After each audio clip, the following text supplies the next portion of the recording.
जय हिंद साथियों। स्वागत है आप सबका हमारे YouTube channel study with mark पर। आज हम क्लास 10th NCERT का पहला चैप्टर रियल नंबर्स मीन्स वास्तविक संख्या शुरू करेंगे और इस वीडियो में हम डिस्कस करेंगे एक्सरसाइज 1.1 का क्वेश्चन नंबर 1। लेकिन उससे पहले थोड़ा बेसिक समझ लेते हैं। सबसे पहले हम कुछ इम्पोर्टेंट नंबर सिस्टम के बारे में बात करेंगे। आइए इन्हें स्टेप बाय स्टेप समझते हैं। नेचुरल नंबर्स, प्राकृतिक संख्याएं वे संख्या हैं जिनका उपयोग हम गिनती करने के लिए करते हैं। इन्हें गिनती की संख्या भी कहा जाता है। प्राकृतिक संख्याओं की शुरुआत 1 से होती है और ये अनंत तक जाती है। ये हमेशा धनात्मक यानी पॉजिटिव होती है और इसमें दशमलव, भिन्न या शून्य शामिल नहीं होते। इसे n से डिनोट करते हैं। Natural numbers are those numbers that use for counting. They are also called counting numbers. Natural numbers start from 1 and go up to infinity. They are always positive and they do not include decimals, fractions और zero. जैसे 1 से लेके अनंत तक की संख्याएं प्राकृतिक संख्याएं कहलाएंगी। जिस संख्या से हम गिनती शुरू करते हैं, जिससे अपना काउंटिंग शुरू करते हैं, वे सभी संख्याएं प्राकृतिक संख्याएं कहलाएगी। होल नंबर, पूर्ण संख्या वे संख्या हैं जो शून्य से शुरू होती है और अनंत तक जाती है। इनमें दशमलव, भिन्न और नकारात्मक संख्याएं शामिल नहीं होती। यानी सभी प्राकृतिक संख्याएं पूर्ण संख्याएं होती हैं, लेकिन इसके साथ शून्य भी पूर्णांकों का हिस्सा है। इसे W से डिनोट करते हैं। जैसे 0, यहाँ से लेके ये सब ये क्या है, प्राकृतिक संख्या हैं। और इसमें अगर 0 को भी मिला ले, 0 को भी ऐड कर ले, तो ये संख्या क्या हो जाती है, पूर्ण हो जाती है, यानी संख्या पूरी हो जाती है। Whole numbers are the number that include all natural numbers plus 0। They start from 0 and go on without any fractions or decimals. So whole numbers are always positive and include 0 but no negative numbers.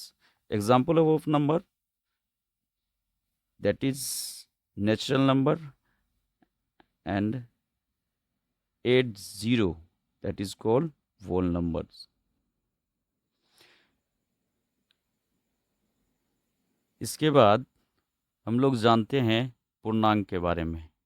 Integers वे संख्याएं होते हैं जिनमें धनात्मक संख्याएं यानी positive numbers, ऋणात्मक संख्याएं negative numbers और शून्य यानी 0 भी शामिल होता है। पूर्णांक में दशमलव या भिन्न नहीं होते, केवल संपूर्ण संख्याएं होती हैं। इसे Z द्वारा सूचित किया जाता है। जैसे अगर हम यहाँ से यहाँ तक है ये होल नंबर, इसमें अगर ऋणात्मक संख्या भी शामिल कर ले तब ये क्या बन जाते हैं, इंटीजर्स बन जाते हैं, यानी पूर्णांक संख्या, पूर्णांक बन जाते हैं। Integers are number that include positive numbers, negative numbers and 0। Integers do not include decimals और fractions, only whole numbers. Example, जैसा कि ऊपर मैंने बताया कि ये यहाँ से पूर्ण संख्याएं हैं, अगर इसमें ऋणात्मक संख्या भी शामिल कर लें तो ये पूर्णांक बन जाते हैं। पूर्णांक में माइनस वाली भी संख्या आती है और प्लस वाली भी संख्या आती है, और शून्य को भी पूर्णांक बोला जाता है। शून्य के बारे में अगर बोला जाए, ये तो ना तो धनात्मक पूर्णांक है और ना ही ऋणात्मक पूर्णांक है। रेशनल नंबर वे संख्याएं होती हैं जिन्हें दो संख्याओं के अनुपात या भिन्न के रूप में लिखा जा सकता है। इनका स्वरूप P/Q के रूप का होता है, जहाँ P और Q पूर्णांक होते हैं और Q जो कि हर होता है शून्य के बराबर नहीं होता, यानी Q is not equal to 0। कोई भी संख्या जो भिन्न के रूप में लिखी जा सके वो परिमेय संख्याएं होती हैं। यह संख्या पूरी तरह से विभाजित हो सकती हैं या नहीं भी हो सकती हैं, लेकिन इसे भिन्न के रूप में लिखा जा सकता है। इसे Q द्वारा सूचित किया जाता है। Rational numbers are those numbers that can be written as a ratio or fraction of two numbers. Their form is P/Q, where P and Q are integers and q is not equal to 0, that is q is not equal to 0। जैसे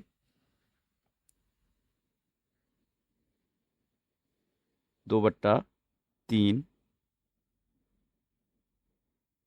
4/5, 1/2, 0/6, ये सभी क्या है, पूर्णांक है, जिसे हम p/q के रूप में लिख सकते हैं, जिसका जो है अगर भिन्न निकाला जाए तो वो या तो रिपीटेटिंग होंगे या फिर जिसमें पूरा पूरी भाग लग जाएगा, उसे ही परिमेय संख्या कहते हैं। अपरिमेय संख्याएं, इरेशनल नंबर्स, वे संख्याएं होते हैं जो भिन्न के रूप में नहीं लिखा जा सकती।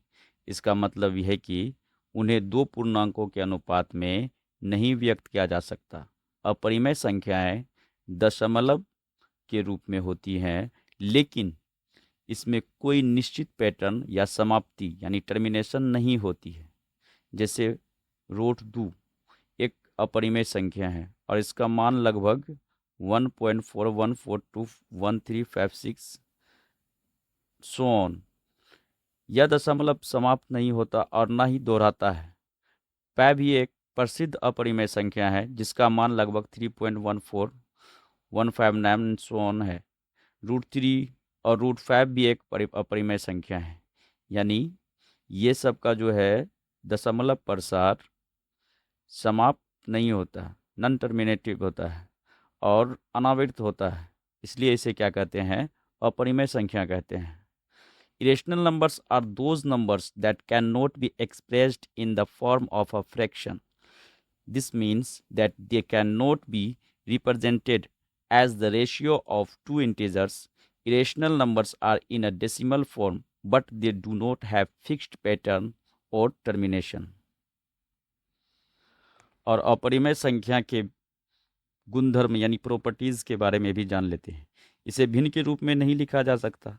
अपरिमेय संख्याएं किसी भी रूप में p/q के रूप में नहीं होती हैं। दशमलव में कोई पैटर्न नहीं, इसमें दशमलव रूप में कोई निश्चित पैटर्न नहीं होता और यह समाप्त नहीं होती। धनात्मक और ऋणात्मक अपरिमेय संख्याएं धनात्मक या ऋणात्मक हो सकती है। यानी यदि हम धनात्मक और ऋणात्मक की बात करें तो ये धनात्मक और ऋणात्मक हो सकती है, लेकिन इसमें इसको p/q के रूप में नहीं लिखा जा सकता। अब बढ़ते हैं अपने अगले पॉइंट की तरफ, जो कि है वास्तविक संख्या यानी रियल नंबर्स, और ये हमारे चैप्टर का नाम भी है। वास्तविक संख्याएं वे संख्याएं होती हैं जिनका उपयोग गणित में और वास्तविक जीवन में किया जा सकता है। वास्तविक संख्या में वे सभी संख्याएं आती हैं जो परिमेय और अपरिमेय होती हैं। यानी real numbers are those numbers that can be used in mathematics and in real life. Real numbers include all the numbers that are either rational और irrational. वास्तविक संख्याएं गणित और वास्तविक जीवन की समस्याओं को हल करने के लिए आवश्यक होती हैं। इनमें परिमेय और अपरिमेय संख्याएं शामिल हैं और इनका उपयोग हम मापन, गणना और दैनिक जीवन की गणितीय क्रियाओं में करते हैं। यानी अभी जो हमने पढ़ा परिमेय संख्या और अपरिमेय संख्या, परिमेय संख्या और अपरिमेय संख्या,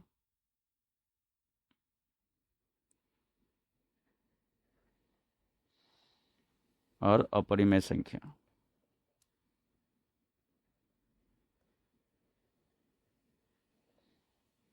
ये दोनों संख्याएं क्या है, वास्तविक संख्या। क्या है, वास्तविक संख्या। इसका उपयोग हम अपने दैनिक जीवन में करते हैं और गणित में भी करते हैं। जैसे अपरिमेय संख्या पै का मान, हम वृत्त में अगर क्षेत्रफल निकालना हो, परिधि निकालना हो तो पै के लेते हैं। इसी तरह से हम अपने दैनिक जीवन में सभी काम, गिनती करना हो तो ये सभी काम हम अपने रियल नंबर से ही करते हैं। वास्तविक संख्याओं के अंतर्गत उपसमूह जो भी हो सकता है, संख्याएं हो सकती हैं। प्राकृतिक संख्याएं, ये वो जो संख्याएं होती है जो गिनने के काम आती है, जैसे कि हमने पहले पढ़ा पूर्णांक ये संख्या धनात्मक, ऋणात्मक और शून्य को मिलाकर बनती है, जैसे इसको भी हमने पहले पढ़ चुका है। संपूर्ण संख्या ये सभी संख्या प्राकृतिक संख्या और शून्य संख्या होती है। जैसे प्राकृतिक संख्या के समूह में 0 को मिला लिया जाए तो ये क्या बन जाती है? संपूर्ण संख्या। तो ये सब क्या है? वास्तविक संख्या के अंतर्गत उपसमूह।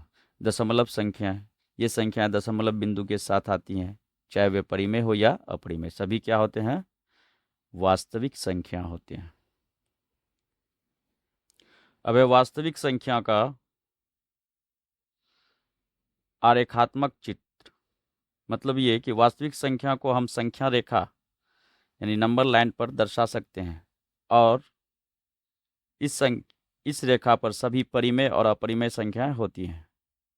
जैसे शून्य बिंदु के बाएं ओर ऋणात्मक संख्याएं और शून्य बिंदु के दाएं ओर धनात्मक संख्या होती है। दशमलव संख्याएं भी इसी रेखा पर दर्शाई जा सकती हैं। जैसे अगर हम नंबर लाइन खींचे हैं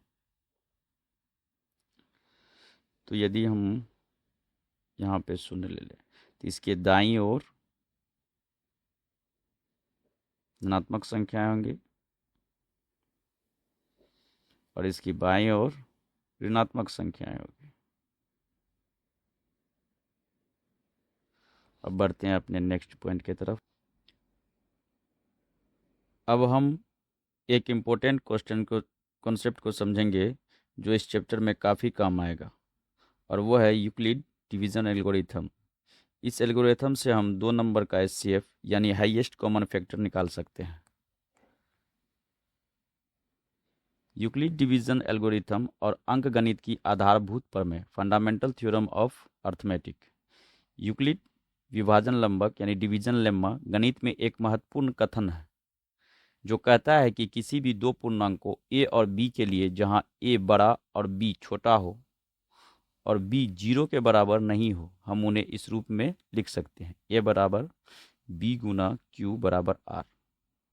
यहाँ a और b 2 पूर्णांक है, q भागफल है और r शेषफल है जो 0 से बड़ा या 0 के बराबर हो सकता है और भाजक से छोटा हो सकता है। जैसे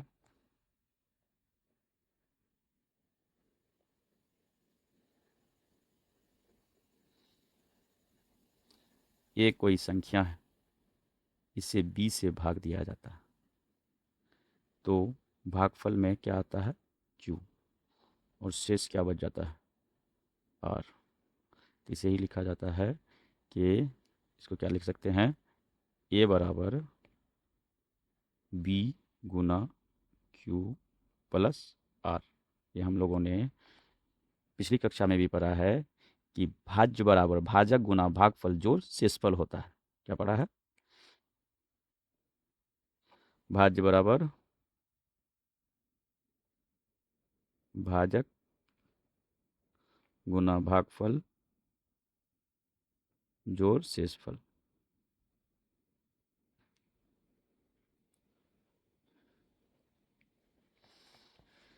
चलिए एक एग्जांपल ले लेते हैं।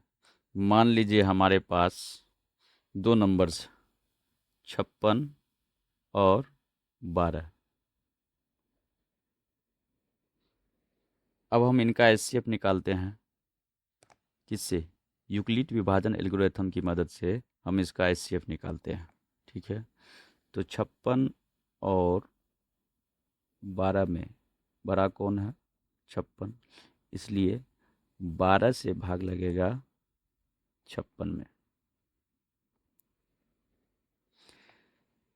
तो कितना हो गया ये?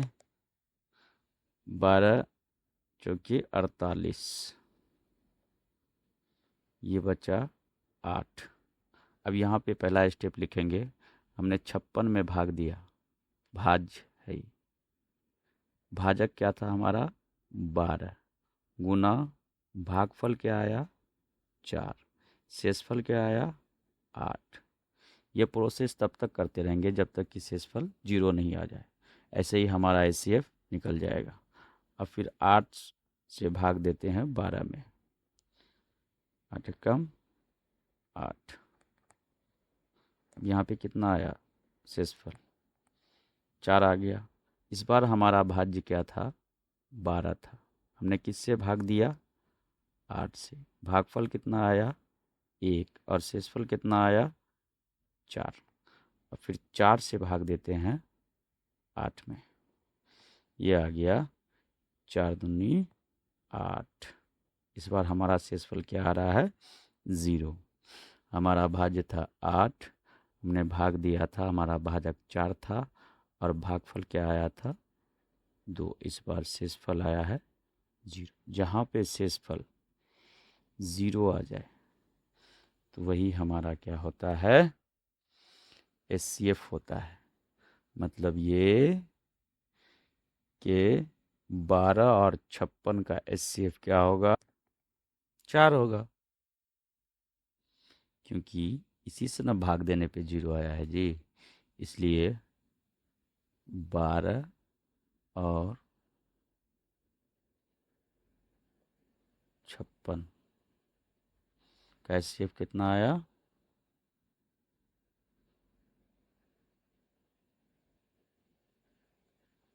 12 और 56 का कितना आया 4 आया। ठीक है, तो साथियों ये था हमारा कुछ इम्पोर्टेंट बेसिक कॉन्सेप्ट्स।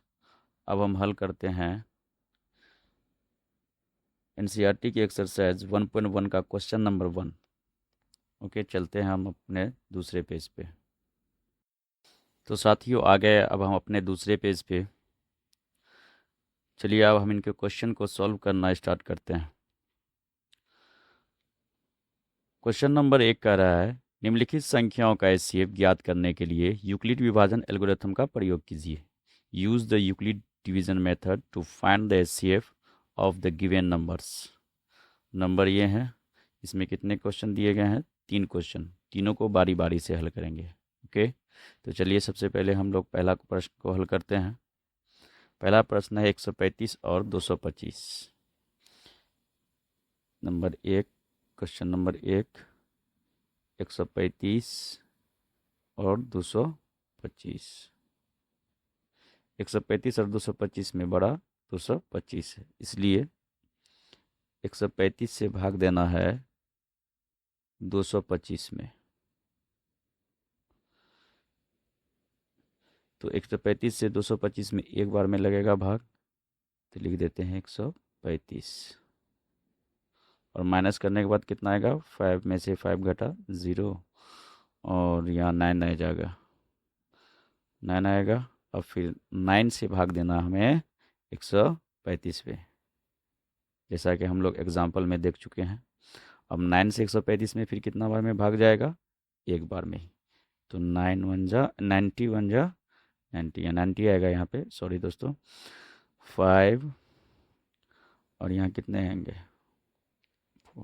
ये क्या हो गया 45।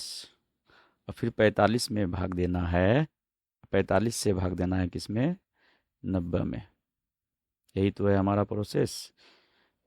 इसी स्टेप से तो हमने एग्जाम्पल को बनाया था।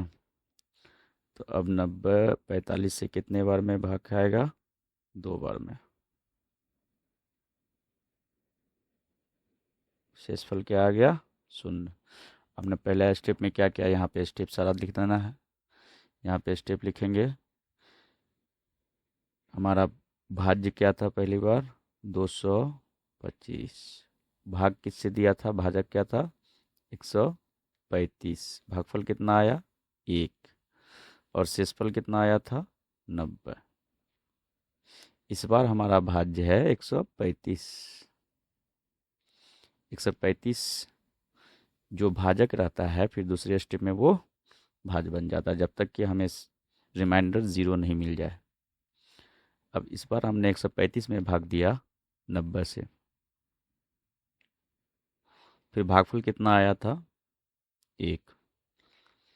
उसके बाद इस बार रिमाइंडर कितना आया 45।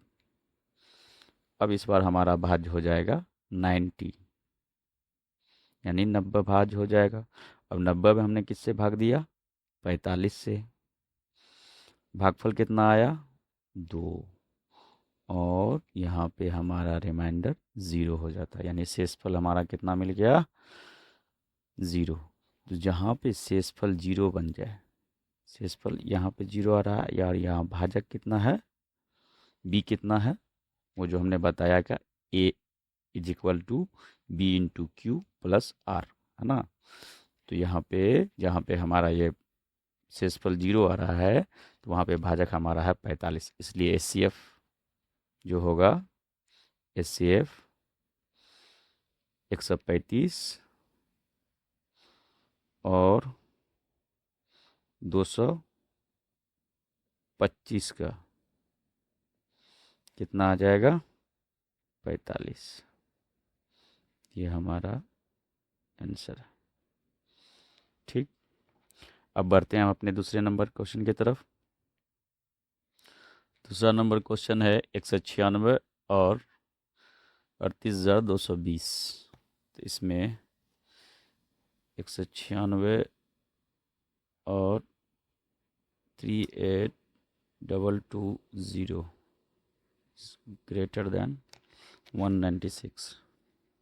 196 से 38,220 बढ़ा है, तो 38,220 में भाग देना है 196 से।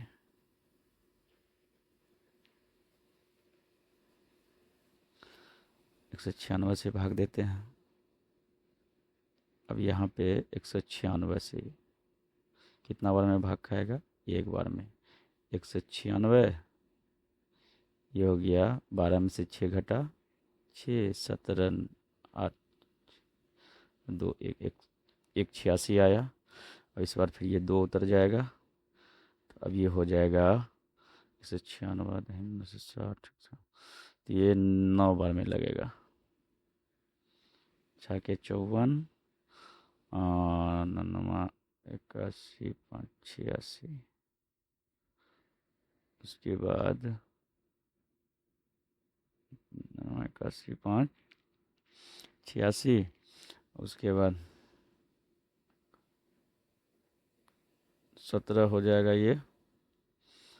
तो यहाँ पे इस बार 8 आया और 9 आया, फिर ये ख़त्म हो जाएगा। अब यहाँ पे ये बच जाएगा 0। तो अब इसमें कितना से भाग देना है, अब तो अभी ख़त्म हुआ नहीं है, भाग तो अभी 0 बचा ही है, एक बार में ही लग जाएगा, इसमें एक ही स्टेप लिखना है। तो ये हो जाएगा 6 के 36, 6 25, 5 बार में। तो ये 30 हो गया, 48 के 8, 5 9, ये हो गया 9, 0 आ गया। तो इस बार इसका स्टेप लिखना है कि 38,220 में जो हमने भाग दिया, तो उसका स्टेप क्या बनेगा कि 196 भाजक था और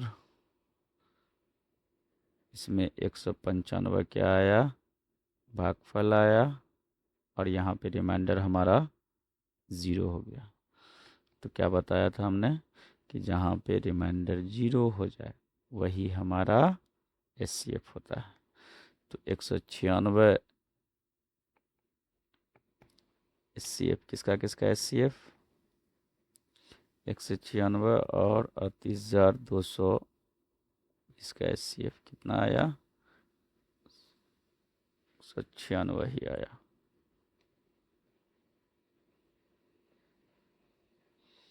ये हमारा आंसर है। ठीक, अब देखते हैं तीसरे क्वेश्चन को। तीसरा नंबर क्वेश्चन है 867 और 255। तो यहाँ पे 867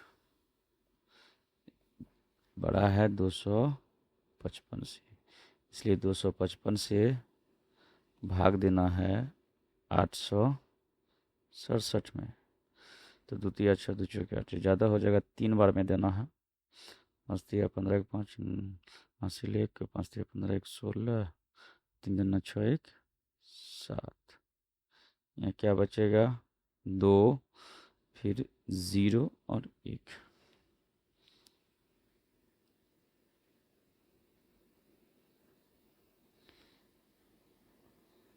उसके बाद उतरेगा क्या, 255। अब 255 में यहाँ 2 बार में लगेगा, तो 2 बार में दे देना, ये हो जाएगा 204। यहाँ बचा फिर 1, 5, ये ख़त्म हो गया। इसके बाद फिर देना है 102 में। 102 में इस बार फिर कितना बार में लगेगा, 2 बार में, ये फिर ख़त्म हो गया। तो यहाँ पे क्या आया, हमारा प्रोसेस क्या बनेगा, स्टेप क्या बनेगा। स्टेप 1 में क्या है, 867, भाजक क्या था 255, भागफल क्या आया 3, शेषफल क्या मिला 102। उसके बाद दूसरा स्टेप में इस बार जो है भाज्य है 255 और भाजक है हमारा 102, भागफल कितना है 2, शेषफल कितना आ रहा है 51। तीसरा स्टेप आया, इस बार हमारा भाज्य है 102, भाजक है 51, भागफल आया है फिर 2, और इस यहाँ पे रिमाइंडर हमारा हो गया 0। ठीक, तो जहाँ पे रिमाइंडर 0 वही वहाँ का भाजक हमारा 900 HCF। तो HCF किसका किसका, 867 और 255 का कितना आ रहा है 51। ये हमारा आंसर है। ओके, तो साथियों आज हमने रियल नंबर के टाइप्स और यूक्लिड डिवीजन एल्गोरिथम को समझा। अगली वीडियो में हम इस चैप्टर के और भी क्वेश्चन सॉल्व करेंगे। अगर आपको ये वीडियो पसंद आई तो लाइक ज़रूर करें, शेयर करें और सब्सक्राइब करना ना भूलें। अगर कोई डाउट हो तो कमेंट्स में ज़रूर पूछें, मैं आपके डाउट्स का जवाब ज़रूर दूंगा। ओके, धन्यवाद साथियों, मिलते हैं नेक्स्ट वीडियो में। बाय।